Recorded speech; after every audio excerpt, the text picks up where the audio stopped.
It all starts with something magnificent. A podcast. Just a podcast. Then a host. Very fragile. Very complicated. The co-hosts gather bits and hot takes and deposit them in the episode. It's like sex, but cleaner. And nobody gets hurt. And I'm that host. Dustin Goes to Hollywood. Come on, you ape! You wanna live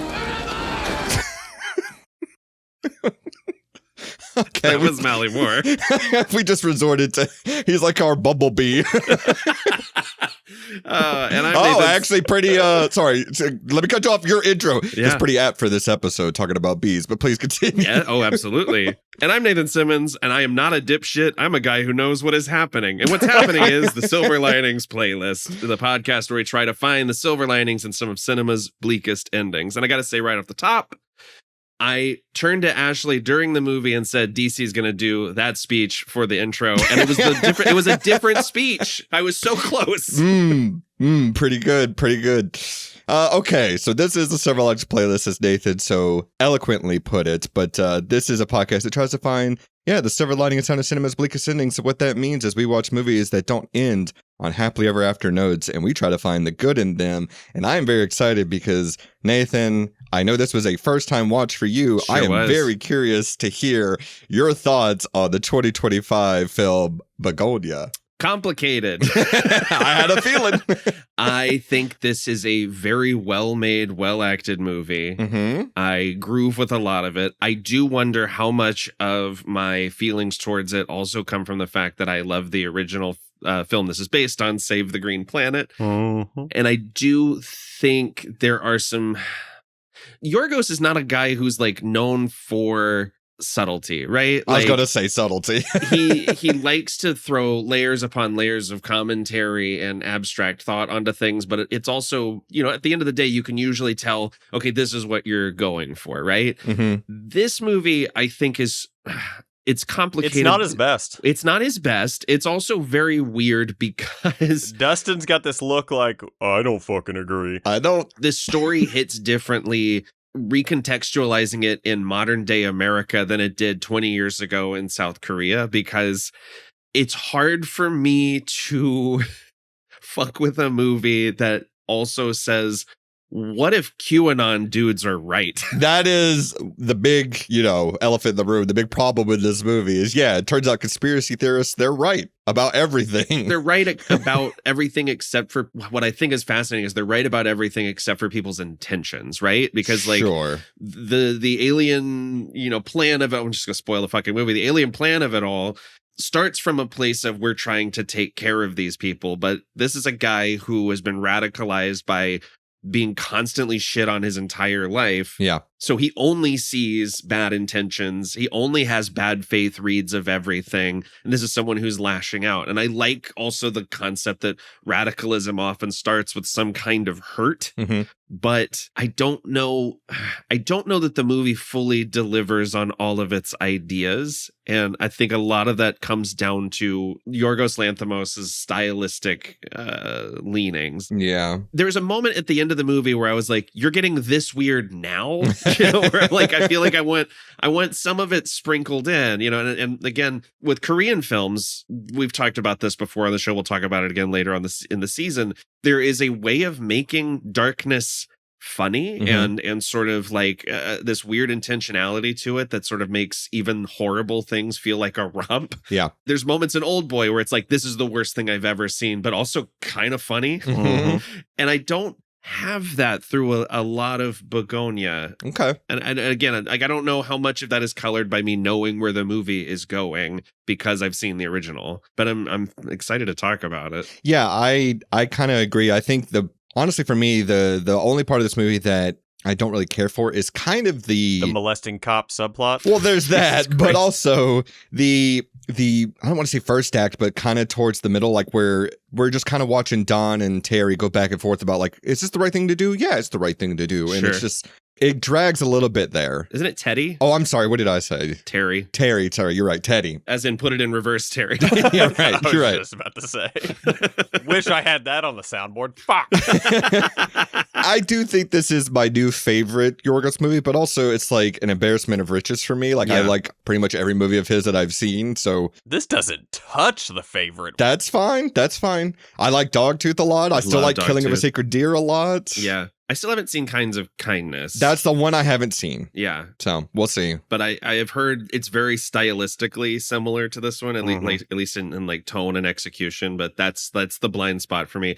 He hasn't really missed for me. Like Yeah. I don't dislike this movie. I just have I take some issues with it feeling a little more muddled than he usually feels, if that makes sense. Right. And part of that is because motherfucker makes 3 movies a year at this point. Yeah. So like maybe just slow down. Which, like, it's wild that he's just, like, churning these out now. Right. Mhm. Because I feel like between, it was The Favorite and then Poor Things? Yeah. How many years were between those? I feel like there was a big gap between The Lobster and The Favorite too, wasn't there? Yeah. And then all of a sudden it's like, Poor Things, Kinds of Kindness. Yeah. This. Like, dude just doesn't stop. Yeah. Well, it could be because he's like, if I stop making movies, Emma Stone will stop hanging out with me. And Yeah. Wow. Killing of a Sacred Deer and The Favorite were only 1 year apart? That Mhm. seems impossible. That's wild. But then The Favorite and Poor Things were 5. Well, I guess the thing about like the Killing of a Sacred Deer going into the favorite, like Killing of a Sacred Deer is a pretty low, I don't want to say low stakes or anything, but like it's very simple. There's not a lot of VFX. It's mostly just performances. It's a smaller movie. Right. Yes. And then the favorite's a period piece. So, you got to deal with like the pre-pro and everything like that. Yeah. And I mean, we had the pandemic and Right. stuff during that time, but Right. still, it's wild. Which probably gave him a lot of time to hone Poor Things, Sure. like with the visuals and everything like that. I fucking love Poor Things. I do too. I love it a lot. That actually, that might be number one. It's good, but it's not my number one. The Favorite's your number one? Yeah. Okay. I think Poor Things is his most commercial movie. Yeah. You might be right about that. Yeah. I could see that, but even then, it's pretty challenging. My favorite is I still really fuck with The Lobster. Lobster's great. That was the first of his that I saw, and it really struck me at like a very specific time in my life, and I was like, this rules. And also, it was like, oh, Colin Farrell, this guy is great. How did I forget he's good? Like, I think Dogtooth was the first one I saw. Same. And then I saw Killing of a Sacred Deer, then went back and watched The Lobster. Yeah. Mhm. what a weird the Yorgos animal cinematic universe. The Lobster, Dogtooth, Deer. I also think The Lobster is great because it's somewhat of a transitional period from him because he's very doughy in that. Yeah. And then he goes from another animal, the lobster, to the penguin. That's So right. like that's like his Pokemon evolution right there. But Mally, this is your pick for this week. Was there any reason in particular you wanted to talk about Bugonia right now, or is it just a movie that you thought would be fun to discuss on the show? I mean, you watched it. I know. I know. And we'll get there when we get there, but it's weirdly a more optimistic ending than the original Korean film. Yeah. Okay. I haven't seen that. I haven't seen that one, so. But what was your experience like the first time, Mally, when you watched it? I was in a movie theater. How'd you feel about it after it ended? I mean, kind of the same way I feel now. I was like, oh, that was good. Not his best, but yeah, okay. Yeah. Like, I didn't have a lot of, like, thoughts afterwards. I was just kind of like, oh, okay. All right. Well, JT, this was your first watch, I'm assuming, too, right? Yeah. How'd you feel about it? I actually really enjoyed it. Yeah. And the reason being is because, like, throughout the entire movie, I thought I knew where this was going and it wasn't going to be good. Mm-hmm. And we'll find out later, but the ending we got, I was all like, huh. Mm-hmm. Like, it surprised me. And I was like, I'm glad it didn't end in the predictable, horrible manner that's going to Well. Bad stuff did happen. Yeah. Correct. And we'll get there, but I thought this was going to be exactly what we were seeing. Like, oh, this guy's Crazy. crazy. I Yeah. mean, he is. But Yeah. it was refreshing, I guess. We were about 80 minutes in, and Ashley says, I think I know how this is going to end, and I'm angry.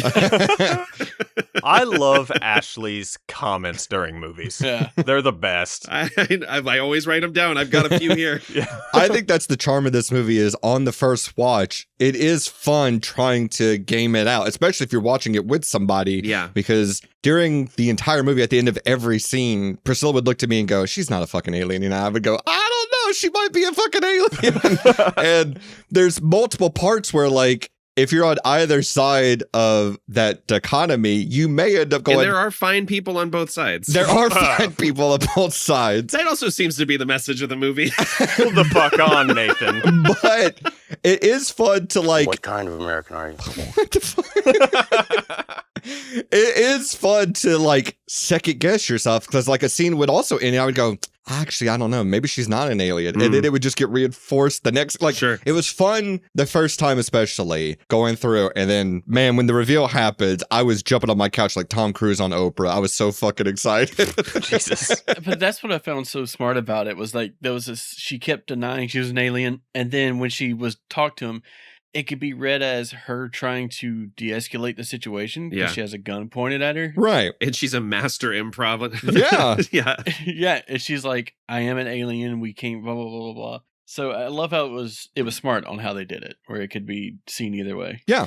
I also think it's a very smart, very intentional move. In the original film, and I promise I won't do this the entire time, but like in the original film, the person who's He kidnapped said lying through his teeth. is a man. And I think changing it to a woman immediately loads this movie with, way more of what's happening in America right now. I mean, Sure. this goes from being just a conspiracy theorist movie to a manosphere movie to a QAnon movie to a edgelord on 4chan movie. Like, Which that was one of the things Ari Aster recommended before when he was still attached, wasn't it? right. Yeah, he produced this movie too. Originally, it was going to be directed by the original director of Save the Green Planet. Oh, and, that's and he had health right. issues that prevented it. Well, Nathan, was that a movie that you've seen before, or you went back and saw it after seeing that this was based on that? Oh, no. I'd seen it. I feel like I saw it a while back on Netflix or so. I watched it during COVID. 'Cause Okay. I was watching a lot of end of the world shit. during Sure. COVID. Sure. But I was told like this will make you laugh about it, and I was like, kind of. Okay. I love that the dude who wrote this, though, like one of his like main writing credits is Last Week Tonight with John Oliver. Oh, really? And he was the editor in chief of The Onion. Oh, wow. Yeah. Like he wrote like Succession and Oh, he like wrote The Menu. Yeah. The Menu, a movie that thinks it's smarter than it is. He's got a wild resume. Yeah. Well, it's also funny that Ari Aster was originally attached to this because this does have some big Eddington vibes as well, For sure. which is another movie I really like. Yeah. It's not my favorite Ari Aster, but I really like that movie. And I kind of just like the goofiness of these two movies, talking about Eddington and this one. I just like how goofy it is. Well, Eddington is so interesting because it feels like someone made a Pure Flix or Turning Point USA movie that's became self-aware. So like it is one of those things where like the first 40 minutes of Eddington, I was like, I think this movie's evil. And then towards the end, I was like, I think this movie's brilliant. Yep. That's the fun part about Eddington. Yeah. All right. Well, if you're not familiar with Bugonia, I will say this is a movie that asks the age-old question, what if bees spontaneously generated from a cow's carcass? That's a great question. Which is what Bugonia means. Bravo. I thought you were going to ask, what if there was a bug on you? Damn it.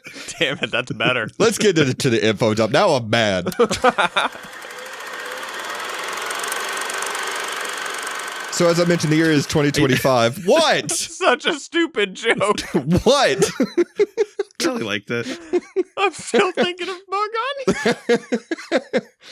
God, it feels like fucking Gambit is back from last episode, just making puns again.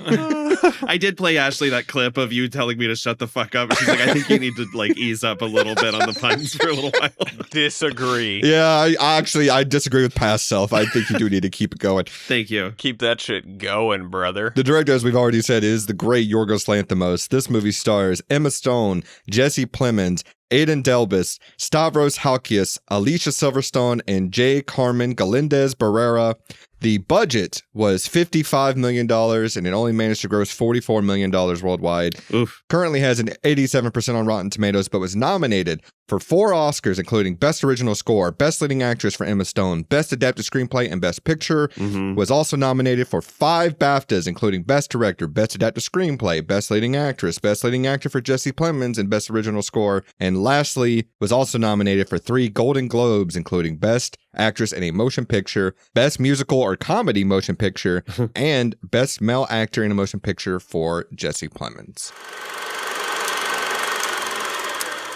We have too many award shows. Yeah. I think we've talked about this before, but I think, not to diminish what Emma Stone does in this movie, but it is kind of bonkers that Jesse Plemons didn't also get an Oscar nod. I agree. Like, he's doing some next level work in this movie. Yeah, he's great. And Stavros was nominated for Best Cumtown podcast host I believe so. at the Oscars. I love that this movie was like, it's shot in like, it's like the English countryside. Yeah. But then also like the worst parts of Atlanta. Yes. Oh, it feels like West Virginia or something rural like that. No, it's like fucking Griffith, Georgia, and Uh-huh. like East Point. Uh-huh. God, just the worst parts. Mm-hmm. Question, did anyone see Blue Moon with Ethan Hawke? Nope. It played in like one theater, so no, I haven't yet. Okay. I really want to. Well, I wanted to, and then I saw a clip that was like everything I hate about biopics. Linklater? Where like, oh well, yeah, everything I hate about Linklater. Also,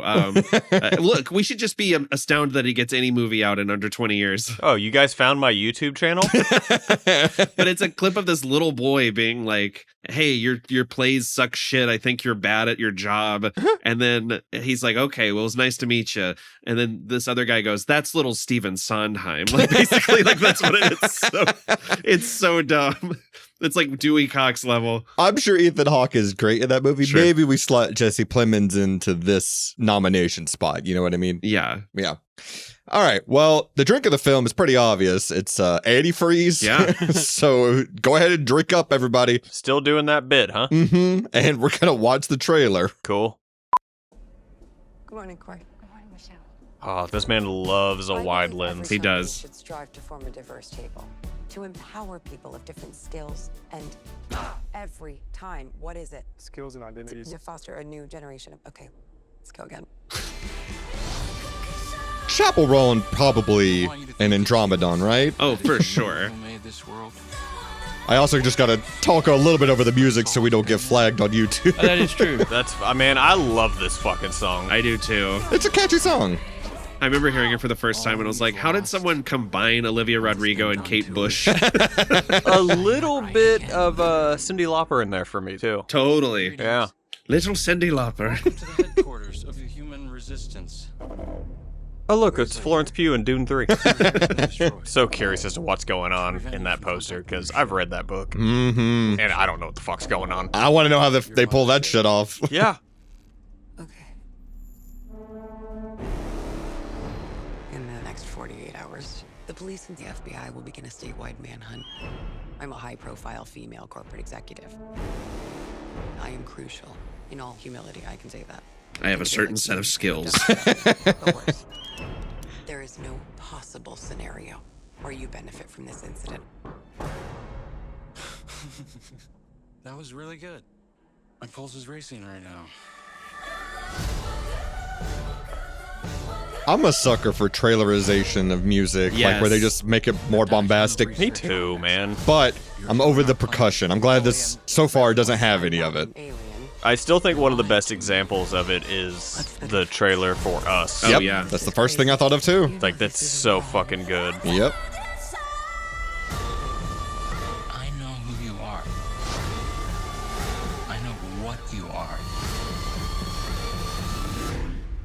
I know you too, Teddy. Good fucking trailer. Good Yeah. trailer. Ugh. Great trailer. I want to go watch it again. Great trailer. I feel like I saw that trailer in front of something really fucking stupid. Like it might have actually been the I Know What You Did Last Summer reboot. Oh, The God. trailer played in front of it. I was like, I feel like I should be seeing that instead. What a weird combo. Yeah. So Teddy, that's Jesse Plemons, and his cousin Don are beekeepers. And right away, you can tell the dynamic here. Mm-hmm. Teddy is a conspiracy theorist, and he is manipulating his cousin, who is on the spectrum and very gullible. It's like Us with JT. Yeah. Huh?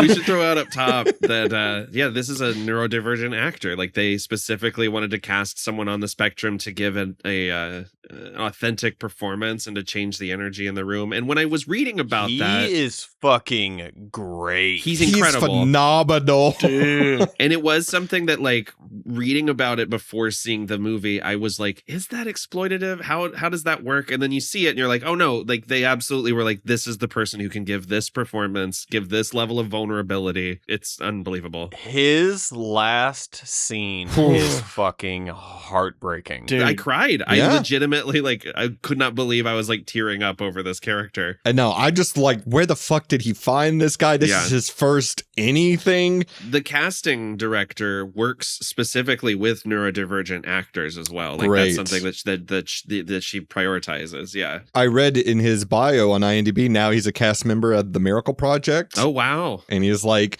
doing stand-up and sketch comedy in LA. I'm Oh, very shit. interested to see what that looks like. Oh, that's awesome. Yeah. Also, this will be for you, JT, and you, Nathan, because you guys watched it with me. But does this not feel like American movie-ish Yes, vibes to you? American movie. Okay, great. Yeah. Yeah. Great. Okay. Somehow worse. It's somehow worse. And then I got to ask one question before we get back into like the plot of this thing. But do you think Teddy's mom, who is played by Alicia Silverstone in this movie, Did not know she was in this until she showed up, and I was so excited. same with like the killing of a sacred deer, when Right. she shows up, I'm like, oh my God, that's Alicia Silverstone. Yeah. Yeah, she shows up in like just the weirdest shit nowadays. Mm-hmm. Do you think what went wrong with her character in this movie is that she shot herself after some scammers took all of her money, and then her son's the beekeepers? Yeah. Had to get revenge. I like it. Great. No, I think you're right.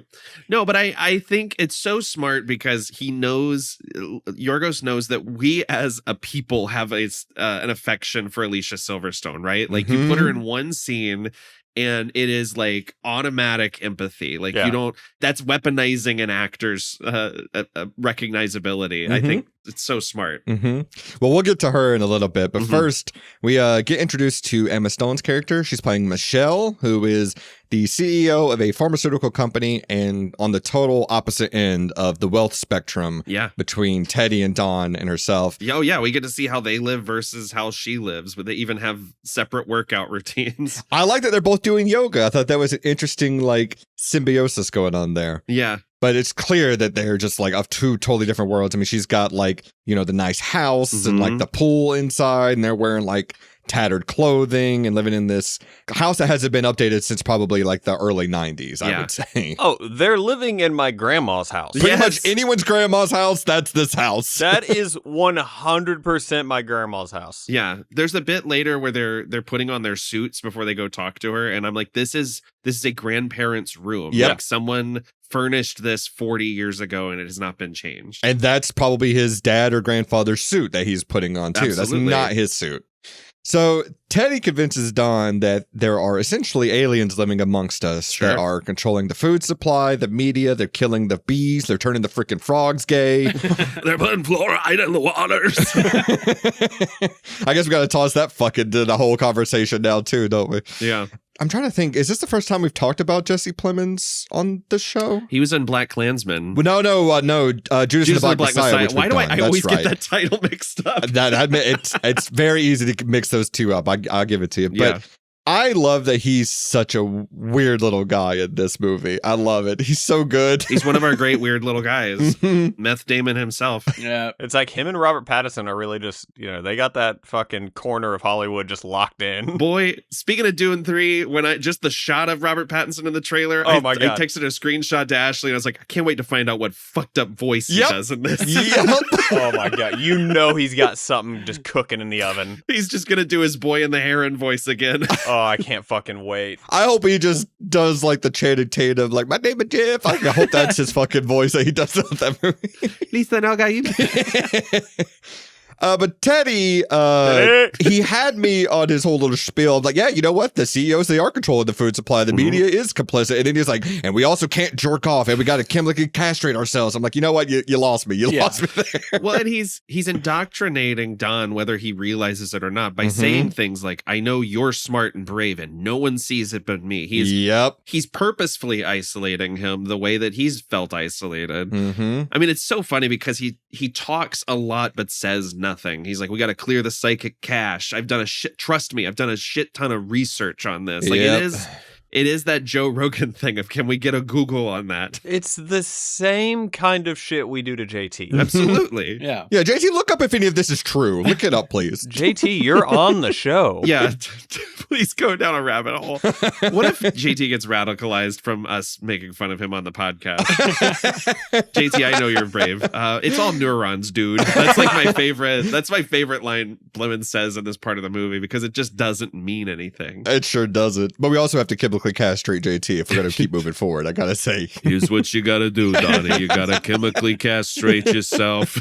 You gotta wrap all the windows in tinfoil. I might have already done it. I mean, that's just smart for ventilation. Sure. Like, if you want to keep the cool, you know? You gotta keep the cool. I am so happy, by the way, with the way Emma Stone's career has turned out. Yeah. I love that she has linked up with Yorgos. I love that she dove straight into weird cinema with Ari Aster. I hope she keeps doing stuff like this, because it's so fun to see her in anything. Well, she seems more activated by this than anything she was doing previously. Yeah. I mean, I like the Easy A and Super Bad period, but I like when she's I like, love that too. I was like, I will take no slander against Easy A. no, of course not. I can't think of a movie she's been in that I didn't like, if I'm being honest. Was she in movie 43? Oh, God fucking damn it. I feel like everybody was in that. God, I think you're right. Isn't she the one on the... Oh, no, that's Kate Winslet that's on the the dinner with Hugh Jackman's balls. Can we get a Google on that? Yeah, she was at the grocery store. Right. With Kieran Culkin. Yeah, that's right. Yeah. God damn it. Yeah. That movie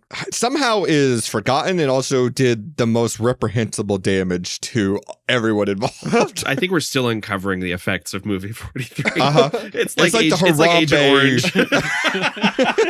It's the Harambe, like the, what do they call it in the Spider-Man movies? Like, this is the point that can't be changed. Canon event, yes. Yeah. Movie 43. It's funny that she's clearly trying to be like the cool young CEO, but then she talks about how she wants to implement a new work policy that says, like, feel free to leave early unless, you got work to do. Then you absolutely should stay. She doesn't know what below the line folks do. So she says, like, feel free to leave early if you want, unless you have things to do. Yeah. It's much like that whole idea of companies nowadays that are like, you have unlimited PTO, but if you use it, we will side-eye you and make you feel guilty about it. Uh-huh. There's like a little tiny line in there somewhere about how, like, we won't have another accident again. I think she's talking about the clinical trials. Oh. Yeah. It just followed shortly after the y'all can leave at 5:30 if y'all want to. So I thought it implied like something like they've been keeping everybody, I don't know. Oh, interesting. Either way. But this is also, again, like the era of like the LinkedIn lunatics that are just like, we're going to make work fun again. We're going to have open floor plans, like no more cubicles. And I'm like, I'd rather go back to my fucking cubicle, honestly. It's the Catherine Tate in The Office scene where she's like, everybody has their own boss. Everybody, one office each. The plan is Teddy and Dawn are going to wear these Jennifer Aniston cutout masks, which I thought was very funny. Yeah. And kidnap Michelle as she returns home, but not after she puts up a pretty worthy fight, I got to say. I like when she kicks off her heels and starts throwing hands. I thought that was very funny. She goes Krav Maga on their asses. Like, it's kind of wild. How do you guys feel about the score in this movie? I'm into it. Yeah. There's a scene where he's riding his bike really aggressively. Yep. It's like a John Williams moment where it's like just this guy going to work is the third act of E.T. in his head. Like, it's bombastic. I love it. Yeah. Which of us is getting our heads shaved for a live stream? Oh, not me. Is there anything worse than like getting a bad haircut when you didn't intend it? Can I nominate DC? Nope. Not happening. Sorry. I'm also wondering why Michelle doesn't have any sort of security in her home. Like, no cameras, apparently. Because when she gets home, she takes off her human suit. Yep, that's probably what it is. Lounges around in her giant knit caps. But they knock her out with a syringe, and then they bring her to the car, shave her head, because they think... And then, again, this is where you're like, okay, these guys are just fucking crazy. They're like, oh, we got to shave her head because her hair acts like a beacon for... Antennas. Yeah. And then they take her back to their house and they chain her up in their basement. Which is cool as shit, right? Like if What? your hair... You got to finish that sentence first, JT. Let me finish. I thought you meant like having a whole girl down there. Like, if I could just join the call for this recording, like, through my hair, Oh, yeah. I'd be like, hell yeah. Well, that's how the Lady Ghostbusters answered the call. God, the fucking silence. Dumb. That was dumb. But I liked it. Thanks. So Teddy and Dawn get dressed up in nice suits and they wake Michelle up and they tell her they know she's a high-ranking Andromedon. Mm-hmm. She denies that she is an alien and tries very succinctly and calmly to explain to the two of them that she's a high-profile person, that the police will soon be searching for her and they should let her go. But they do not acquiesce because, as Teddy explains, she is responsible for the death of his family, the community, and the bees in general. Mm-hmm. And the two leave her in the dark basement and they have a little happy dance together upstairs to celebrate the success of their plan. She tries to talk to them the way she was talking to her assistants earlier, right? Like, Yeah. first she threatens them and then she's like, let's have a dialogue. I'd love to keep a conversation going. Yeah. And he shuts that shit down with one of the most chilling lines of the movie, which is, you should really appreciate how super professional I'm being by not gutting you. Yep. Yeah, it's clear like that he's done this before, and that comes into play obviously towards the end of the movie. But like, yeah, he's like reading from a script and everything, and he's like trying to be as direct and straightforward. And then she's trying to do, like the empty corporate speak of like saying nothing but feeling like you're saying a lot. Yeah. Let's circle back to this. Let's put a pin in that. You know? No worries if not. Yeah. To whom this may concern. Teddy also keeps saying things like, he keeps betraying what this is really about, right? Like, he keeps saying he wants to fight for their self-worth, you know. And then when Donnie says he wishes, he says, I wish I could fix what's been done to you, which is like such a heartbreaking moment. Teddy then says, oh, it's not about me. When it is. Yeah. Like, you're taking your anger out on this woman. Yeah. Which I think becomes very clear during the torture scene later. Oof, God, that scene.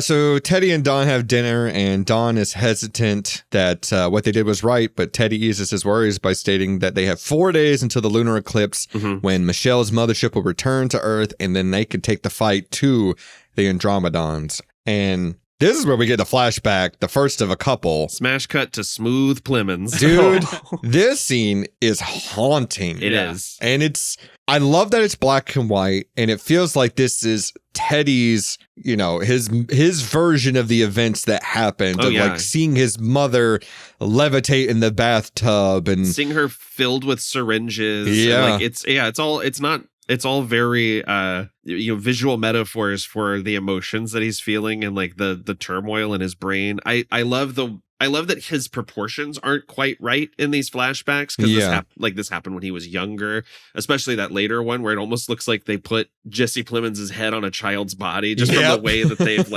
the way he's like angled the shot. Mm-hmm. And I feel like he's putting words in his mom's mouth. I don't believe that she was talking like this. I don't believe that she was saying you need to fight the mind control industry. I don't believe that she called herself the C word. Yeah. Like, I think that there's so much internalized misogyny that he's working through in these scenes. Oh, it's like clear, like, oh, this guy's had this mental psychosis for quite some time. Yeah. And like, I almost feel like the syringes that she's got injected to her are like these, like, it's like archaic acupuncture. They're like 5 feet long. Yeah. And like, I'm sure that's what it felt like to him. Sure. That like his mom was, because we come to find out that his mom was a part of like, I guess like a clinical trial. Yes. Oversaw by Michelle's pharmaceutical company. Right. And like she died as a result, or at least she got put into a coma. Well, her company is almost like Amazon, right? Like they've just got their hands in like everything. Doing it all. Yeah.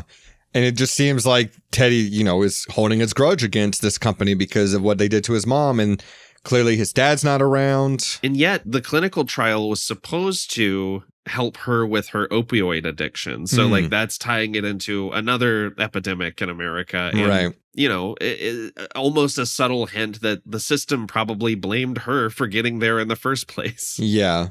And we'll talk about the other flashback with Michelle and Teddy later on, because that scene, oof, God. Got a lot of questions about that one. Yeah. So on a bike ride the next morning, Teddy is pulled over by Officer Casey, played by Stavy Baby. And he apologizes to Teddy for not always being the best babysitter to him. Oof. And he's sorry they haven't spoken in a while. And he says, I think about you sometimes, not in a weird way. Yeah, well, that'll come back into play later. Yeah. Yeah, I don't know. This subplot, I feel like, I feel like you could take it out and not much changes. You could. Yeah. I think it works better if he is a truly empathetic police officer. Like, he sees that this guy is living in this rundown house and that, like, he's clearly disturbed. Yeah. But when you reveal that he more than likely sexually assaulted him as, you know, a teenager or a kid, like, then it's like, well, now what do I do with this information? Well, I think it's also meant to be like, it shows why he has no trust for authority, because Right. the person who was supposed to take care of him did that to him and then became a police officer. That must feel fucking insane. And I'm sure that happens all the time for people in reality. Well, and this, you know, he's a guy who feels like he has nowhere to turn. And even when Casey shows up to talk to him and apologize to him, it seems like it's more for his own peace of mind than to make reparations. And so, you know, it's an empty gesture. I mean, even here, he pulls him over in a fucking police car. Like, that must feel terrifying. Yeah. And he's like, my former abuser is here, like, to talk to me. And he has a gun and a badge. And, you know, not for nothing, I was reading that Yorgos Lanthimos cold called Stavros to ask him to be in the movie. Like, he didn't have to audition. He was like, this is fucking insane. That's so cool. It has to be Thank you. God damn it. I literally lost my train of thought because I was like, no one said Tubi. Sorry. It's okay. Sorry. It has to be a specific move on Yorgos's part, because Stavros and like the guys kind of in that sphere of podcasting are sort of seen as like the vanguard of the quote unquote dirtbag left. Yep. And like, if you're doing a movie that's all about rival political ideologies at its core, it makes total sense to use this guy as shorthand. Yep. It's brilliant casting. And I think he's pretty good in this for what little he's in it. He's clearly the least experienced actor of well, I mean, I don't know. Yeah, it's there, but I think he totally understands the assignment and plays that like smiling with like severe self-hatred bubbling underneath. Yeah. But he asks Teddy if he can come by some time to catch up, and Teddy's like, yeah, sure, whatever, and rides off. Yeah. And then, this is the first instance, I think, of the score getting this bombastic, which I love. And Teddy goes to work, where he watches a news segment about the FBI searching for Michelle. And I like the world building here, because at this point in the movie, I didn't realize that he worked for Michelle's company. The reveal of the portrait of her behind him in the break room is so good. Yes. It's really smart. It's really good, because it is like an Amazon, kind of conglomerate, because he's working in a warehouse and shipping off their supplies and everything. Right. It's a good way to like connect these two people even further together. Well, and you get more of his sense of personal justice, because he's working with this older lady in the warehouse who's like injured herself, but she isn't reporting it because she's scared. Yeah. And he's basically like, no, you have to make the world make sense. You have to make this right. Yeah. And I just think that's an interesting moment. It doesn't escape me that the person he's lecturing is a black woman. Yep. Yep. It's just the layers upon layers of of this guy's personality coming to light. So back at their house, in a taped confession, Michelle does say, seemingly under duress though, that she's indeed an alien. Dun dun dun dun. But Teddy's not pleased. He wants her to say it in her native language, and he wants her to say to her leader that he wants the Andromedons to withdraw from Earth entirely. Yeah. Michelle tries to gently explain to Teddy that he's clearly deep in mental psychosis, but he refutes it. Have you heard about the echo chamber? And he's like, yeah. I kind of like that Teddy's well-spoken, but like in that way that like you said, Nathan, like he's saying nothing really, but like he's like, no, I know what you're going to say. I know you're going to say I'm down a rabbit hole, that I'm one of these 4chan losers. Like, he's self-aware to an extent. But he also has like an eject button, right? Like when she starts to get the upper hand in a conversation, like he'll say, yeah, I've heard of it. Or don't call it a dialogue. This isn't Death of a Salesman. Or, oh, you've got a psych degree. You went to one of those places that scams you by laundering privilege. Like it's a lot of buzzwords. He starts throwing out safe space and dialogue. And then he just runs out of thoughts and says, and then we just talk until we're dead. Yeah. He's like disengaging instead of trying to actually have this conversation with her. And then I love the little wide shot to him having a hissy fit in the car. I thought that was so fucking funny. That was good. And Donnie seems surprised when Teddy starts breaking stuff around the house. Like, I don't think he's seen him be violent before. Well, he's fine. he's clearly at the end of his rope with this shit. Like, Sure. obviously, we find out later on that this is not the first time he's done something like this. Yeah. But he's just like, I'm over it. I'm fucking over it. And then when you add on Officer Casey on top of that and everything, and this is the woman that he views as directly responsible for, like, his mother's illness. Like, I'm not surprised he's crashing out, basically. But I also think it's interesting that when she's like, fine, I'll admit it, I'm an alien, he can't look at her, because I think there's a huge part of him that doesn't believe this. Yeah. Like, this is a man who's just been looking for an excuse. Yeah. But that night, Don tells Teddy that he's felt weird and sad since Teddy gave him a shot of whatever it is that we saw him give him. Mhm. But Teddy reassures him. And Don is also under the impression that they'll be living in space, but Teddy says that they'll only be gone for a few hours to convince the aliens to leave, thereby saving the planet. Mhm. Yeah, when he says, I've been feeling sad lately, my heart broke. I was so upset. It's that, and it's the moment where he says, I really wanted to be with somebody one day. Like, Mhm. yeah, this actor's so good. I hope he keeps working after this. Me too. But after a failed escape attempt, Michelle confesses to being an alien straight up, but unfortunately Teddy doesn't buy it and subjects her to an intense 400-volt electroshock torture to the tune of Green Day's Basket Case and Don's protests. And honestly, putting on Green Day would be enough to get me to confess to like anything. Wow. This part with Don closing his ears and stuff like that, like, this broke my heart. Yeah. Mhm. Oh my God. I like the subtle note, though, that the buzzing from the diodes on Michelle's head mimic the buzzing of bees. I thought Yeah. that was a great touch. There's also the moment where he says the output's never reached this point before. And Yeah. Don's like, before. Like, Yeah. he doesn't even know that he's done this. Yeah. No, I think it's very smart to not even really show Emma Stone during this scene. Just Yeah. her screams off camera Oh is God. enough for me to be like, okay, I'm good. I don't need to see that shot. So that's really smart. But yeah, she goes through the threshold, as Teddy says, for electroshock torture, and she's still alive. So Teddy takes off her restraints and everything and apologizes profusely to Michelle, stating, he formerly believed her to be just another Andromedan peon, but he now knows that she's alien royalty because she was able to withstand all that. That's how you know. Whoa, God, could you imagine? You got to electrocute every king to find out. How would you figure it out, Dustin? You're right. This is the only way. It's the only solution. So this is where we get the next flashback, right? Yes. He's imagining holding his mom on a string, like floating over him, like he's a child with a balloon. Oh, And Michelle and these corporate drones all telling them, we messed up. We really want to take care of you. Question. Is this meant to be, I know it's not meant to be literal. Like, It isn't? is he making her the face of everything that's happened to him? Or is the implication... It could be taken literal if you just imagine this is all a prequel to Willy Wonka and the Chocolate Factory. Okay, now I'm into this. Are we meant to think that she's significantly older than she says she is? Like, I know she says she's 45, which is 8 years older than Emma Stone is.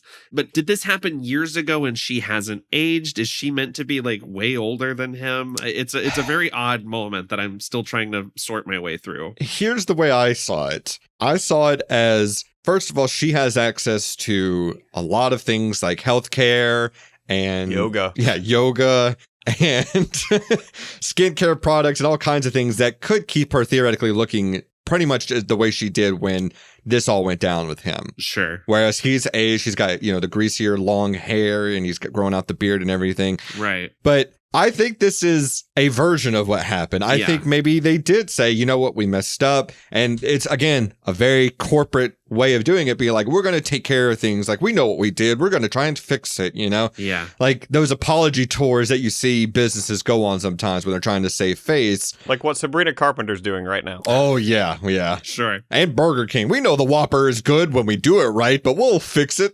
I missed the shot the first time where she sees Sandy's name written inside the dress. And Yes. That's how she puts it together, who he is. Okay. Mm-hmm. That's good. But to further expound on that flashback, I Yeah. think, first of all, I love the idea that not only is she essentially like a balloon on a string for young Teddy, but that the string is her medical tubing. Oh, yeah. Because she's in a coma. I think that's smart. Yeah. But I think this is a version of what happened. This is how he experienced it. Like, I'm sure they probably did, maybe even just send, they may not even have been a face-to-face meeting, but like we sent a letter. Yeah, where it's like, dear so-and-so. Yeah. Yeah, and they just fill in the blank. We're sorry this happened to you. We'll take care of the medical costs, and that's it, you know? And it's just very interesting to me that he's like infantilized himself in his flashbacks. Yeah. Like, he's just a little guy who can't make any difference, and he doesn't speak up for himself. Just a little guy. Just a little guy. It's like a class action lawsuit where like, yeah, we know like mesothelioma, we really fucked up with all that, but like, here's a check for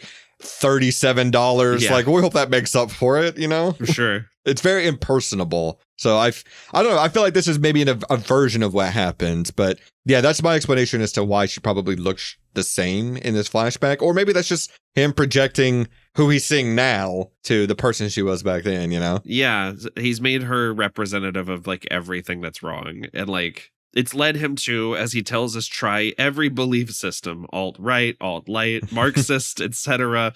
And then the second that he brings up, you know, CCD, and they're talking about the bees dying, and she's trying to refute it with actual scientific facts, he says, we're just talking. Because bad faith dudes love to say that. I'm just asking questions. They love to attack you and then be like, oh no, I'm just curious. Like, why do you feel that way? Yep. The straw man arguments are never apparent for them. So yeah. But he releases her from the basement, allows her to shower, change clothes, eat dinner with them, but she is still chained up to the dining room chair. So she's not too free. Right. And then, yeah, God, Yorgos and his fucking spaghetti, man. Oh, I know. I would love someone to just insert the shot of Barry Keoghan in this scene. He's just at the table with them. God. But yeah, as you mentioned over dinner, Michelle and Teddy, they pontificate over the nature of bees and their strife. But yeah, after a tense conversation, Michelle deduces the reason Teddy is so distraught and angry is because of her company's role in the extermination of bees and the usage of neonics in her products, which led to his mother's illness. Yeah. And I love when Michelle compliments Teddy's impressive activism. And he says, well, 99.9% of what we called activism is really just personal exhibitionism and brand maintenance in disguise. Sure. That line, not only is it accurate, but also that's exactly what he's doing, basically. Yes. Like, they're both kind of doing it. Oh, yeah. I mean, they're both examples of the the ongoing problem. Mm-hmm. There is no dialogue when everything's in bad faith. Yep. And then, yeah, the line Michelle has after she tells Teddy, you're right to distrust me, where she says, I became a human being that I told myself I would never become, is so good once you know the end of this movie. So loaded. Yep. Wink, wink, and nudge, nudge. But she apologizes, and Teddy decides he's had enough and leaps over the table and chokes her. It's when she says, your mom was never there for you. That's when he goes beast mode on her. Yeah. Yeah. She says, you can't beat me because you are a loser and I am a winner. And that is fucking life. Yeah, she tries to run, but gets, caught and thrown back into the basement because doesn't Dawn like butter with the butt of the rifle against the back of her head? Yeah. I love that it's clear Don has no idea how to hold a gun. Yep. Yeah, right. Like he's got his hand around like the barrel, barrel and he's yeah. holding it sideways. Yeah. Like, yeah. But right at this moment, Officer Casey arrives to catch up with Teddy. Oof. And so, yeah, Dawn stays with Michelle down in the basement to keep guard of her.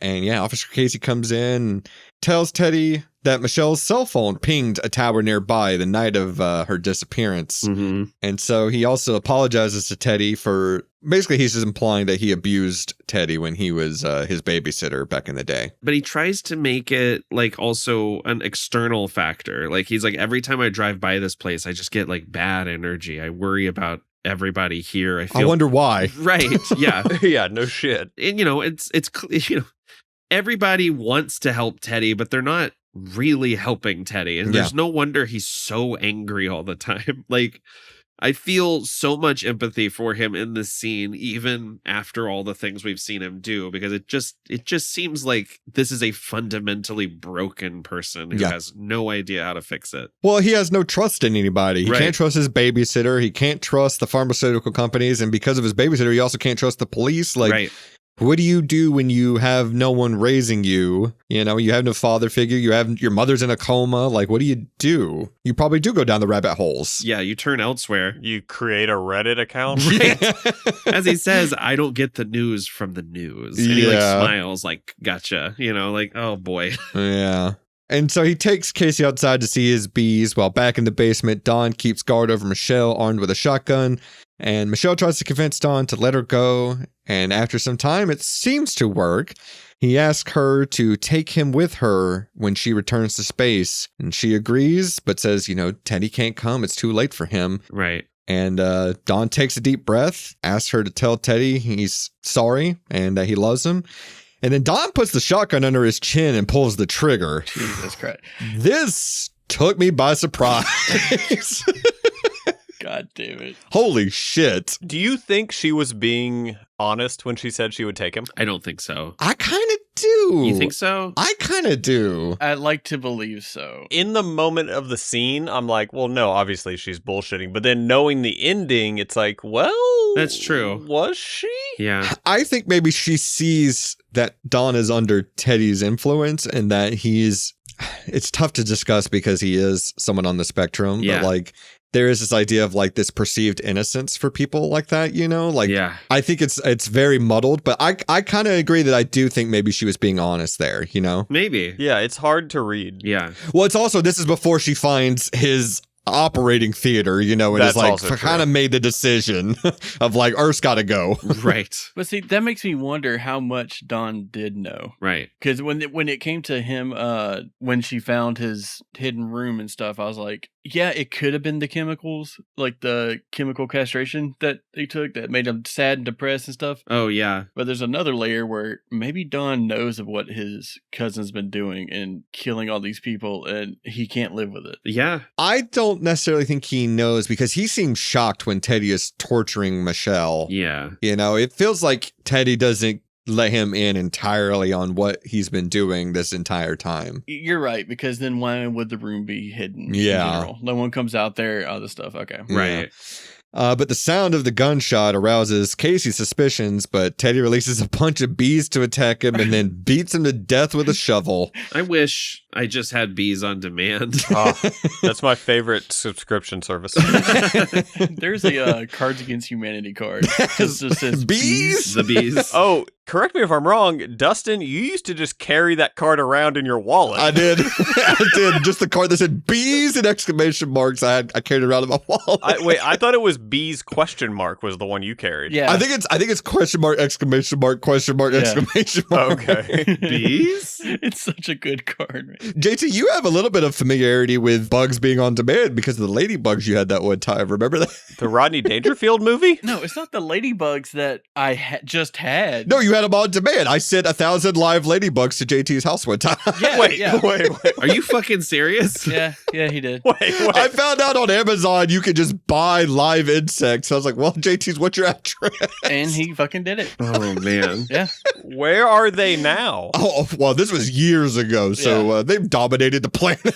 Oh, so you're the motherfucker that. Yeah, they, I don't know, they kind of just sat on the front porch. I was like, you guys can go if y'all want to, but I'm not bringing you inside. You can't stay here. You gotta get out of here. Just imagine JT just talking to a box of ladybugs. Like, y'all can chill. Well, see, I was wondering why I even opened it outside because I'm assuming you warned me. You're like, hey, open it outside. I think you couldn't let the bit go that far. I think I did do that. What the fuck? Like, what's the point It's so much funnier if you don't warn him. No, what's the point of sending it if you're going to be like, oh, by the way, I'm pranking you? Yeah. I think he thought about it. I think it was I think, my conscience got to the better of me. And I was like, I can't have him open it inside at least. I was like, open it outside. I mean, never to open a box from DC, ever. Don't do that. Wait, did it ship in a box? Yeah. Did they all fit in a little envelope? Yeah. They're like a little package, like a box, and then like in the package they were in there, yeah. A lady box. Nope, that's not. Woo! In the box, it's like this little, like, almost like a cage type thing. Like a mesh thing. Yeah, What? Like pantyhose? sure. Sure, why not? Just shipped them in a bunch of fishnet stockings. Well, you wouldn't go fishnet. They're full of holes. Same. But at least Casey got to eat a nice slice of coconut cake before he went out horrifically. That's true. Yo, that cake looked good, though. Yeah, it did. Even for, like a store-bought frozen coconut cake, it didn't look half bad. But yeah, Teddy rushes down to the basement and finds Don's corpse down there. And before he can blow Michelle away, She tells him, wait, there is a cure for your mother, and if you kill me, your mother will die. This shit's crazy. The cure, she says, is in an antifreeze bottle in her truck, and the cure is inside the bottle, just as a disguise, so no one notices that it's a cure for all these ailments. But Teddy rushes to get the bottle and then bike rides as hard as he can to the hospital where his mother's being kept. Oof. And he sneaks into her room and injects the quote-unquote cure into his mother's IV, but Fucking wild.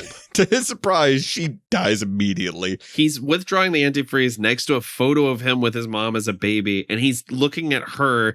She's comatose, and he's still saying, like, it's not antifreeze, don't worry. God, dude, I thought this was one of the funniest, darkly comedic things I've seen. Jesus. It's so fucking darkly funny. Interesting take. It's so dark. Well, like, he's covered in blood in this beekeeper suit, and he's pedaling, and he's crying, and he's got this antifreeze bottle with him. It's like she says, like, I didn't think you'd make it there. You're covered in fucking blood. You stink like shit. Like, there's bees in your hair. Oh no, the fact that he makes it all the way into like the hospital room is insane. Yeah. Well, again, like on the first watch, Priscilla and I are going back and forth every scene. Like, she's not an alien, she's an alien, she's not an alien. And then when he rushes in there and injects this antifreeze, I'm howling at like how ridiculous this has all gotten. This is one of those scenes where you're like, oh yeah, this is absolutely based on a Korean film. Like, Yeah.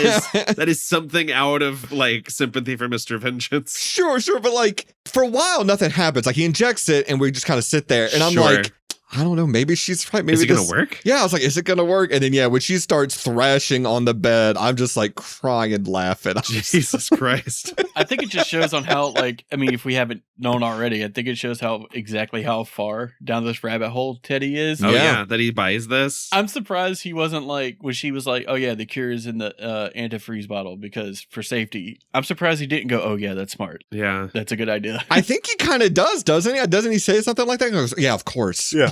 Well, obviously he believes it because he just injected it into his dying mother. So, well, this is like, during COVID times when you had people in these rabbit holes being like, oh, you got to inject ivermectin. Like, Sure. I know it's a horse tranquilizer, but don't believe that. The cure is really in that horse dewormer. Just because the bottle says antifreeze doesn't mean it's going to kill you. As he's gnawing on like a dead raccoon carcass. Has anybody seen that bear? It's not my best impression, but I really like doing it. It's No. not bad though. yeah, it's not the worst. It's close. It's close. But back in the basement, Michelle manages to escape captivity and finds several dismembered human corpses and body parts in jars in Teddy's lab. We should also mention that he like hit her in the kneecap, like busted her kneecap with the butt of the rifle. So Kneecaps like her. she spends the rest of the movie covered in blood, wearing a muumuu, and like limping around like Igor. Like it is a wild sight. Mm-hmm. Not to mention she's covered in like an antihistamine cream and her head shaved. Yeah. But Teddy, he rushes back home and he's ready to blow Michelle away with this gun, but she immediately chastises him for his homemade botched operating theater. Yeah. And this throws Teddy off and she confesses that, oh boy, it's a long monologue, so if you guys got any notes beforehand, go ahead and tell me now. Just that when he's coming down the stairs, there's a moment where he's about to step on Don's body and she goes, oh, Yep. like she like points at, like it is kind of buck wild. Yeah. And then delivers this monologue about the history of the earth. Well, this is fun because like as he rushes down there, the way she's able to immediately take control of the situation is she treats him like a child. Yes. Like she berates him and she's like, you pathetic little, monster. What have you done? You have no idea what you've done. I didn't think you'd be stupid enough to do this. Exactly. And like he has control over the situation. He has a shotgun pointed at her, Yeah. but like in no time at all, like he's able to be taken off balance by this. Yeah. And this is crazy. She says her species did come to Earth when dinosaurs still roamed, and that the Andromedons inadvertently released a virus onto the planet, wiping away many of our species. But riddled with guilt, her emperor created new life on Earth, and a new civilization was formed called Atlantis. Hell yeah. Where the Andromedons ruled over humans and they were treated like gods, but some men eventually just got tired of that and created their own versions of humans that everything pretty much got snuffed out from a nuclear war. Yeah. But After many years, only mutant versions of humans remain called apes, and man eventually evolved from apes, and they continue destroying the earth even as they evolved. It's a lot. Yeah, I mean, and a lot of this is based in like conspiracy theories that have propagated over the last several decades of, you know, the ancient aliens and the hidden middle of the earth. And, you know, it's so crazy. It took me a second. No, I mean, this is where they convinced me of the whole thing. I was like, yep, I buy into this 100%. I think the way this monologue is constructed, it's brilliant because it feels like she's trying to convince Teddy that she is indeed an alien purely as a means of like getting out of the situation that she's in, like a sort of power move. Because it's so fast and so rambling, and it feels like I'm making this up. Yeah, it does. It feels like I'll tell you what you want to hear and I'll make it convincing so that I have control of the situation. But then I will join the echo chamber to manipulate you. Yes. I was about to say, just to go back, she's saying a lot of words, but not saying anything. Yeah. She is saying a lot of words. She is saying a lot of words. Good observation, JT. Appreciate it. That's why we pay him the big bucks. Yeah. Honestly, JT's doing so well this episode. I say we'll send him in like an extra like 50 ladybugs this week. Hell yeah. She's basically just repeating things that she's heard from people like him too. Yes. But she tells Teddy that the Andromedons have returned to eliminate the quote-unquote suicidal gene in humans. And as she calls it, she's there to save the Earth from man. And she tells Teddy that tomorrow during the lunar eclipse, she and Teddy will meet with her emperor to show him that there is progress being made on Earth to rehabilitate the humans with these experiments that they've been doing to try and convince him not to eliminate the rest of humanity. Right. And he's like, all right, let's go. And I think all of the scenes of them going into the office where everyone is just unnerved by the appearance of their boss who's been missing for 3 days. Yeah.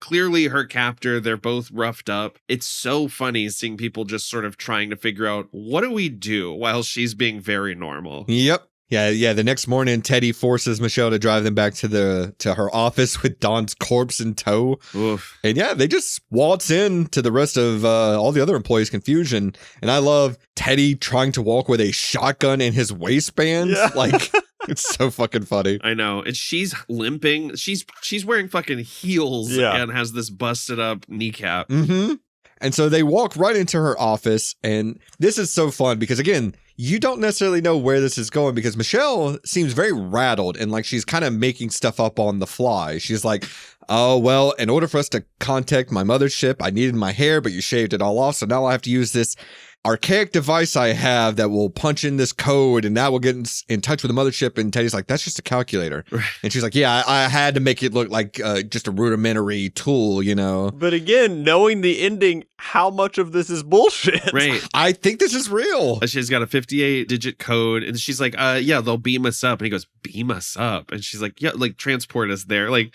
he's like, that's not part of it. Yeah, that's the part he's like, whoa. I think it's real because she takes this calculator out of like a wooden box that like is underneath her desk and everything. Like it's well, that's true. And I mean, anything in a wooden box under her desk, that's not bullshit. Yeah. Well, you wouldn't just have like a regular calculator under there if it was indeed a regular calculator. You know what I mean? I don't know. You've never been to my office. I also thought it'd be funny if she just typed in like boobies, like on the calculator. Like, I got to punch in this code. Boobless. Legitimately, at a point, I thought that's what it was going to be. She was going to type something in, turn the calculator upside down, and I was like, oh, here we go.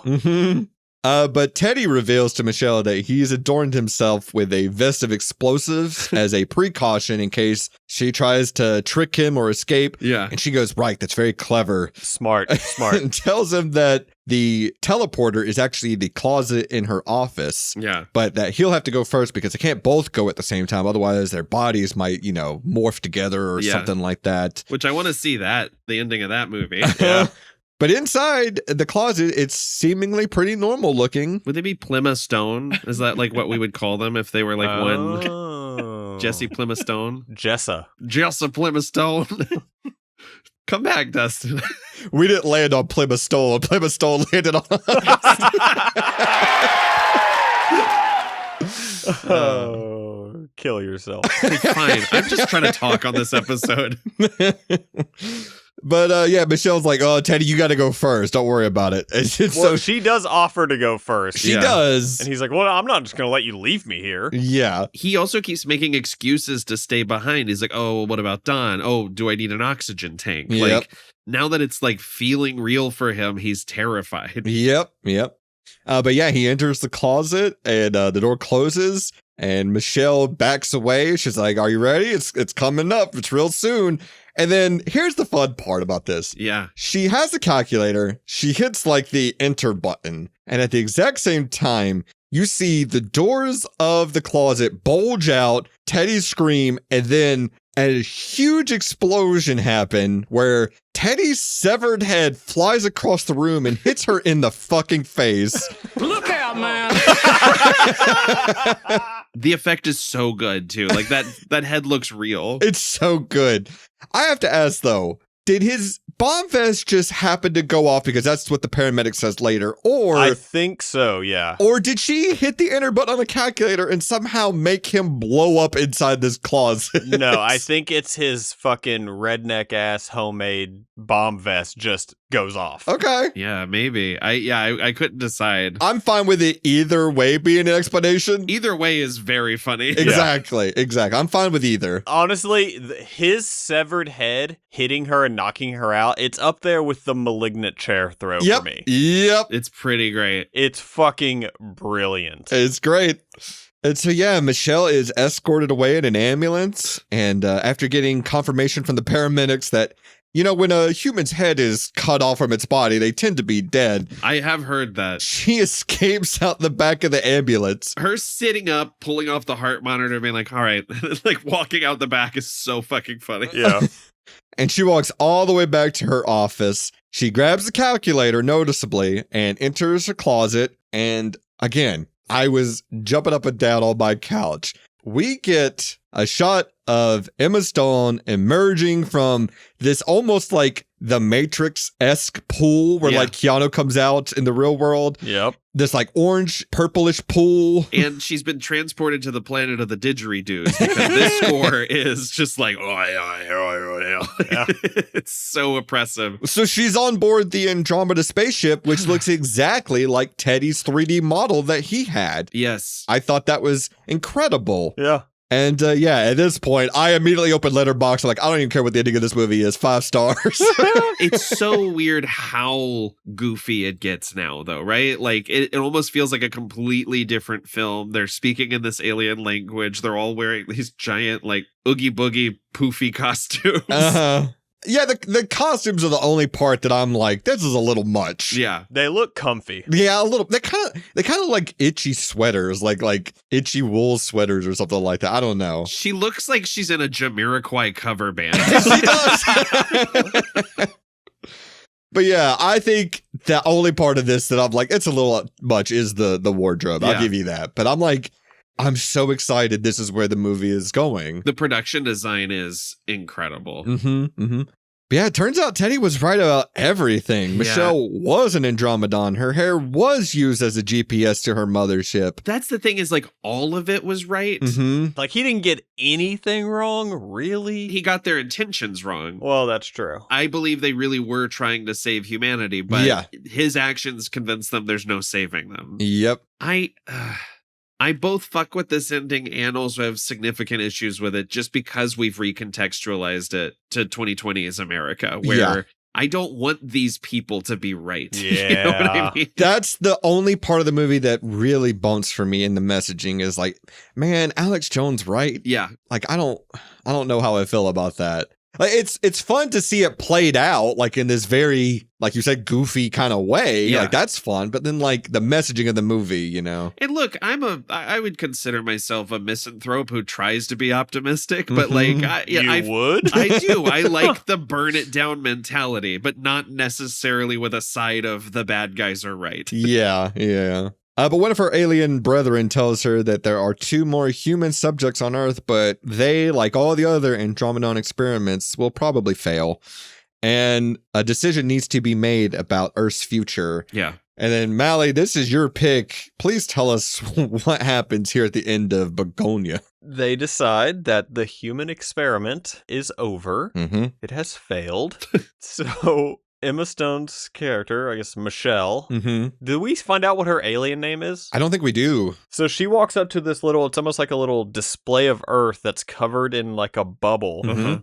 And she pops the bubble using what looks like a giant shark tooth. Yep. Yeah, or like a wishbone. Yeah, and then so the bubble pops, and she's kind of like, she almost looks sad and like despondent. Oh, she's teary-eyed for sure. And then it cuts to shots of just dead human civilization. Fun fact, I've been to the museum with the big dinosaur skeleton. Oh, cool. That's the Fairbank Museum in Atlanta, Georgia. Very cool. They had a great fucking spider display last time I was there. Hell Ooh. yeah. But yeah, it's just like all these shots of humans just dropped dead where they were. Like you see like people on the streets, like People on the streets.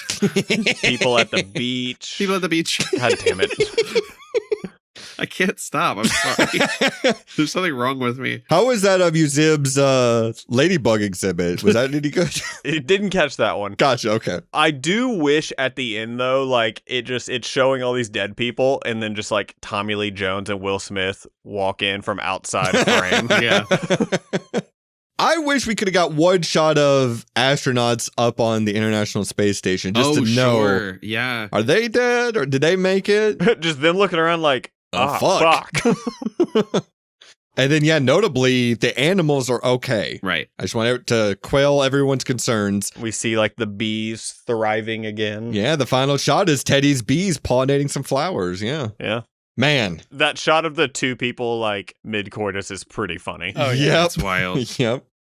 This ending is fucking crazy, man. Yeah. It's so good. It's wild. And it goes for a while. It does go. It's a solid couple minutes of just dead folk. Yeah. Death tableaus. Well, I like it because, like, you start to think about, like, oh, yeah, people in the world are just, everyone's doing something different at any given time. Like, we see a toy factory, like, people just die. We see a bride on her wedding day. You know, like you said, people mid-coitus, kids at a museum. Like, just everyone just drops dead Yeah. right there. A cruise ship that's still plowing along on the ocean, just people dead on it. Yeah. It's crazy. And I think the often maybe overlooked thing about this is the fact that not only is Earth actually flat, That's because right. we forgot to mention during the movie, there's a countdown that says X amount of days till the lunar eclipse. We see an image of like a flattened Earth. And I think that's just kind of like a, okay, that's weird. But then when you see at the end, no, Earth not only exists in a flattened state, but it is on this Andromeda spaceship. Like it's not in space. It's just in a bubble, like on a display table. It sits on their mothership. You think that was actually the Earth and not a... I do. Okay. I thought that was more of like a representation. Well, when we see the flattened Earth in the countdown, it's exactly what's on this table. That's true. And then her popping the bubble, I think it just lends more credence to this idea that conspiracy theorists are right, that not only is Earth flat, but like we're not even in control of it. Like it's just, you know, it's like simulation theory expounded on too, you know? Yeah. That's my reading of it, is that is actually Earth. And that's why she's looking down on it and she's teary-eyed. I like that. I hadn't even considered that. Yeah. No, I like that she is like kind of upset about it. Like it's a bittersweet ending to humanity, is her popping that bubble. She also has to admit that she failed. Yeah. That the Earth experiment didn't work out. But yeah, that's Bugonia, man. What a rock and roll fucking ending, I gotta say. It's crazy. It's good. How did you guys feel during this like last little run here, seeing all the dead bodies the first time you saw it? Like, I mean, I had a pit in my stomach. I was sort of like, way to go, because it is kind of like very darkly comedic, but then there's moments like I'm always gonna be moved by an animal being upset that its people are not moving. So the shot of the cat alone in the kitchen really got me. Yeah. But honestly, like I was reading that Lanthimos shot way more of those tableaus and then cut them down for the final cut of the movie. So there's a world where that goes on for like 10 minutes that I think might have been like crossed the Rubicon back into being funny again. Yep. Yeah. You know, when it first started happening, you know, we see the people in the nightclub dead, and then we see like the people in the toy factory, and I'm laughing because I'm like, oh, this is so fucking crazy of an ending. Yeah. And then as it kept going, and we see like children in like favelas, like on this in like a rundown environment, dead in the streets, and like a bride on her wedding day, like we said, or like people at the beach, an old couple. Like I started getting kind of emotional. I was like, oh yeah, like if we fuck this up, if we fuck up Earth, which by all accounts we are going to. We have. Yeah. This is a reality. This is the reality that we the are. The number of times that I've worried that my child is going to have to fight in the water wars. I'm not even like making a joke here. Sure. We have a very limited amount of time left on the Earth. Yeah, the doomsday clock is getting very close. There's a part of this ending that is also just sort of like, yeah, it's what you fucking get. You know what I mean? Like, I don't know. Like, I go back and forth between being like despondent and also the nihilist part of me being like, well, yeah, that's what did you think was going to happen? It's simultaneously like a warning. Yeah. Like this is going to happen. And also, this is your punishment because you're pretty much there already. You know what I mean? Right. It is a great ending. It's very emotional. It's also darkly funny. And it's like the only ending that you kind of can have for this movie. No, I agree. And I like the subtle touch that Michelle is upset about it. Yeah. That she's like, I tried. And I will say the Earth itself is destroyed in the original, and this one at least offers the opportunity for life to continue. Yeah. I mean, that's kind of going into like the silver linings and stuff, but Sure. like if we're going based off of actual evolution and also combine it with what Michelle said, theoretically, technically, apes are still around. Yeah. I mean, it's possible, I guess. I don't know. We'll discuss it when we get to the silver linings, but do you guys have any other notes before we get into the wrap-up segments? No, we covered all of mine. No, yeah. All right, well, let's get over to Prop Cop. For those new to the show, Prop Cop is where we are going to look at all the different props in the movie Bugonia and each cop one for ourselves. And Mally, you get first dibs since this is your pick. What prop do you want most from Bugonia? Emma Stone's house. There you go. Okay, good pick. Yeah. Nathan, what do you want? I want the cozy Jamiroquai hat that Emma Stone's wearing at the end of the movie. Okay. You look good in that, bro. Thank you. You're welcome. JT, what are you going for? Mally, I know you chose the house, but I'm going to break in and get the Death Star nightstand thing that she has. Oh, yeah. No, that's cool. I was going to redecorate. I really just want the land. It's good to own land. Oh, God, I'm torn between two. I kind of want the Pizza Hut-esque chandelier that they have above their dining room table at Teddy's house. Hell yeah. That's a good one. But I think what I'm actually going to go with is I kind of just want the flat earth table display. There you go. That's a solid coffee table. It sure is. But I'm going to have the bubble on it, though, so it's just going to be for looks. Oh, okay. Well, and if anybody gets mad at you hold a pin over the bubble. You're like, I'm like, Maybe you chill out and we talk about this. Believe me, that bubble would have been popped like 17 times by now. Believe me, that bubble would have been popped. All right, well, if you count the dead bodies at the end of this movie, there's a ton of bit parts available for us. Who should we play in the movie? Oh, I got mine locked in. Who should we play in the movie as a bit part? Your kids are starving. Carl's Jr. believes no child should go hungry. You are an unfit mother. Oh my God. Your children will be placed in the custody of Carl's Jr. Carl's Jr. Fuck you, I'm eating. I'm eating. I thought that was pretty apt for this movie. That's so good. Yeah. Pretty good. That's pretty good. All right, so who should we play in Bugonia? Nathan, who are you going to play? When Emma Stone is typing in the 58-digit code on the calculator, there's a guy in the office, you can see his like silhouette through the window, who is just like waving his arms and then decides to take the fuck off to go get somebody. Yeah. I think that'd be a really fun part to play. All right. Mally, who are you going to play? In the break room, when Jesse Plemons' character is watching the news, there is a dude that is eating an apple that is just so insanely despondent. Oh, I remember that guy. Yeah. God, that's good. JT, who are you going to play? I think I'm going to go with the kickboxing trainer guy at the beginning. Oh, okay. Yeah, with Emma Stone. Yeah. Nice. All right. I think I'm going to be the dead girl at the headstone during the ending montage who's just dead with flowers in her hand. That's good. Can I pitch a couple's bit part, though, for the four of us? Sure. Oh, God. We got to all be the naked dudes in the sauna at the end of montage. Okay. Yeah. I do love a good steam. Saunas always make me feel uncomfortable. Why? I already can't breathe very well, and now there's steam and dicks everywhere. That sounds like a party to me. I mean, you're fine as long just breathe through your nose. Don't open your mouth. But there's dicks everywhere. All right, boys. Well, let's discuss it. What is the silver lining to Bugonia? That's stolen valor. You can't call it Bugonia. Yeah. Any takers on going first? I'll go first. Please. He blows the fuck up. Sure, yeah. Teddy is no longer in the picture. Yeah. Nathan, what's yours? It seems like the death that occurred across the world was relatively painless. Like, Yeah. it seems like people just stopped where they were. Yeah. God, I just imagining all the different scenarios of like obviously it can't happen because everybody dies, but like just seeing that as like an Uwatu almost, just watching everyone just, I'm dead. Yeah. Must have been so crazy to see. Like 8 billion people just drop dead immediately. Wow, that's insane to think about. I'm also fine with imagining this as a prequel to Pluribus. Oh my God. Carol's just down there somewhere. Yeah. Carol's the one that got to live. Oh God.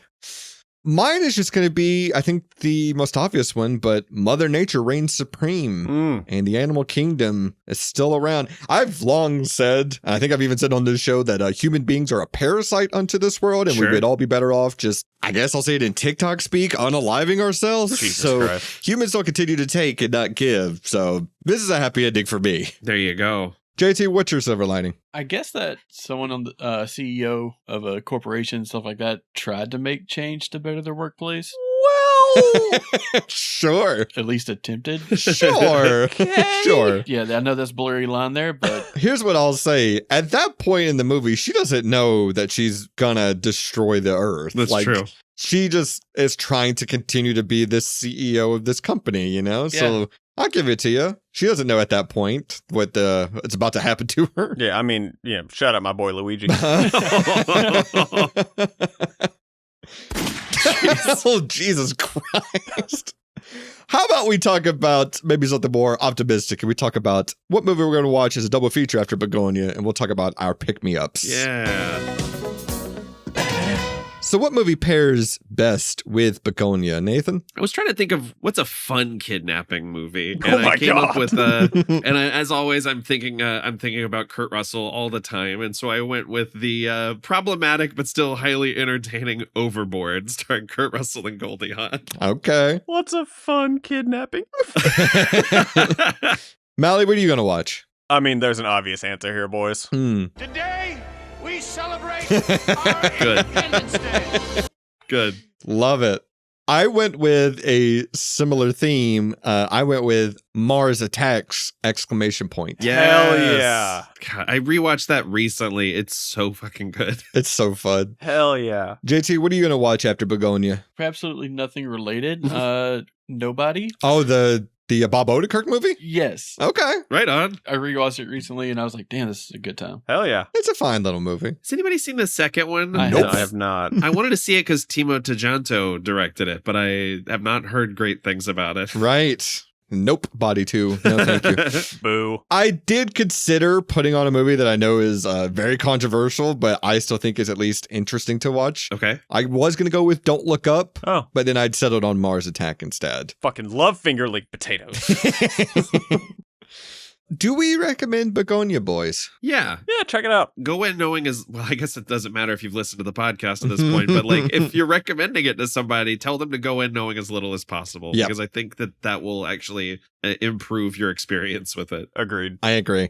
I think, yeah, some of those scenes early on are a little slow, Sure. but yeah, once this movie starts cooking, I'm on board for it. Wait, yeah, actually, because Nathan and JT, both your first time watching this, did either of you know? Well, yeah, Nathan, you said you'd seen the original. Yeah. JT, did you know anything about this? No, Okay, just saw the thumbnail. gotcha. Okay. Did you know she was an alien? Like, how were you feeling on the watch? Well, okay, so that's the thing.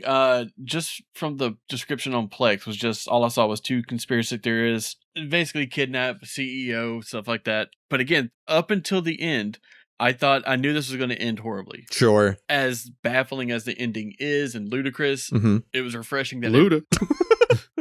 God damn it. Sorry. That it just didn't stay into like the dark depressing and stuff like that. Where it is depressing because everybody died. But Right. It's At least in an upbeat manner. yeah, it's in a weird like, oh, that's different. I liked it. Did you suspect she was an alien the No. whole time? Did you flip-flop back and forth? Like, That's the thing. So again, she just sent him to kill his mom with an antifreeze, which was a leverage that she had. That's when she found the dead bodies. Her kneecap was busted. She's like, oh shit, what other leverage do I have? And this is how I saw it. I'm really going to lean into this alien thing. That's all I have left. That's how I'm going to be able to survive. And she put on an act when he came back. And like Nathan said, she's just she's an absolute master of improv at that point somehow, and plays that part. Oh, she'd crush it on Whose Line Is It Anyway? And then it wasn't until his vest exploded when I was kind of like, something's off. Yeah. Hang on a minute. Wait a gosh darn second. You didn't even guess that she was an alien until the reveal that she is an alien. No. Like, I was leaving it up. Like, because again, I was like, it could be like that. She could be an alien. I'm not saying she wasn't, but I thought it was like a fight or flight thing. Sure. Again, I was staying in the realm of reality up until this point. Sure. You know what I mean? Like, I was like, this is going to end really bad. Like, you know, he's crazy, conspiracy theorist, going to kill her, stuff like that. And then not how I expected it to end. Sure. I don't know. It was refreshing to see something like that. I agree. All right. Well, that is Bugonia from 2025. If you want more of our show, check out our Patreon. For just $1 a month after a 7-day free trial, you can get episodes released early. You can get a bunch of perks, not to mention the bonus shows, including the current miniseries Nathan and I are conducting, RoboCops, where right now on the Patreon, you can listen to episode 6, where we talk about RoboCop Alpha Commando. And it is a lot of fun. That's all I'll say. We're working through some stuff on that episode. Yeah, we sure are. And if you haven't already, please go subscribe, rate, leave feedback wherever you're listening to us right now. We would greatly appreciate it. You can also follow us on social media. We're on Blue Sky, Instagram, TikTok, and Lemonade, as well as Reddit at reddit.com/r/silverliningsplaylist. And you can get all of that information and more on our website at tslppodcast.com, as well as links to our free Discord where you can join and chat with us and other listeners of the show and some past guests as well. And you'll also get links to our merch store where you can buy a bunch of different designs on all different kinds of things like shirts, mugs, mouse pads, even duvet covers and pillows. You can get them all on our Redbubble store. I need a CEU pillow, I think. I think you do. I think you do too. Oh, God. And if you have a suggestion for a bit part, the little cue we played, in this episode, one from Idiocracy. If you've got one that you think would be a good fit for our show, send it in to us at the silverliningsplaylist@gmail.com. Or if you have a suggestion for a movie, or if you just want to get in touch with us, you can email us there. Now, that is all for this episode. Nathan, 2 weeks from now, we're talking about a movie that you've picked, and you're going to give us a clue for what that movie is right now. I know I keep picking sequels that have nothing to do with the original, but it's not who you come with. It's who takes you home. Aw. Ain't who you come with. Hey, that's true. Who you come with is nice. It's good to know. It's nice. I come with Splinter all the time. Me too. Oh, good Lord. All right. Well, thank you for listening, everybody. Tune in 2 weeks from now. We're talking about that. And rest in peace, oatmeal. That. And Dawn, I suppose. And the human race. Yep. Well, no, just Dawn. And as always, that's for Dawn, you fucking virus. Not the bees. Not the bees. They're in my eyes. I was waiting for someone to bring it up. I was waiting. Stop your grinning and drop your linen. I almost said Beethoven as my pick-me-up. Oh my God. Just to call back to the Candyman episode.